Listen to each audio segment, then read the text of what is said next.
చాలా ధీమాగా ఉన్నారు. జగన్ మీద మరింత కాన్ఫిడెన్స్‌గా ఉన్నారు. ఏంటి ఆ కాన్ఫిడెన్స్? ఏంటి చంద్రబాబు నాయుడు గారి ఫిలాసఫీ? అసలు ఏంటి ఆయన ఆలోచన? సంక్షేమానికి సంబంధించి ఏం చెప్పబోతున్నారు? ఇప్పుడు ఇదే ఒక చర్చ అయితే నడుస్తుంది. వాస్తవానికి 2019-24 వరకు సంక్షేమ పథకాలు అందించడంలో టాప్ మేమే అని నిరూపించేసుకుంది వైఎస్ఆర్‌సీపీ, జగన్మోహన్ రెడ్డి గారు.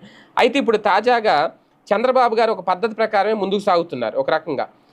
వెల్ఫేర్ స్కీమ్ విషయంలో ఎక్కడ ఏది అవసరమో చూసుకుంటూ వెళ్తున్నారు. అదేవిధంగా రాజకీయంగా ఇబ్బంది లేకుండా కూడా ఆలోచిస్తున్నారు. వృద్ధులకు పెన్షన్లు మంజూరు చేసే విషయంలో బాబు చాలా కరెక్టే అనేది. ఎందుకంటే వాళ్ళకి ముందు పెద్దపీట వేశారు. రాగానే శభాష్ అనిపించుకున్నారు. ఏప్రిల్ నుంచి ఇచ్చేశారు డబ్బులు.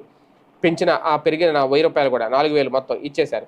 అయితే తర్వాత ఒక్కసారిగా అక్కడ బానే ఉంది. తర్వాత మొన్న మత్స్యకారుల భృతి ఏదైతే ఉందో 10,000 నుంచి 20,000కి పెంచేసి శ్రీకాకుళం జిల్లా హెచ్చర్లో ఆయన మంజూరు చేశారు. అలాగే 3 గ్యాస్ సిలిండర్లు ఏడాదికి ఇస్తామన్న మాటను కూడా నిలబెట్టుకున్నారు.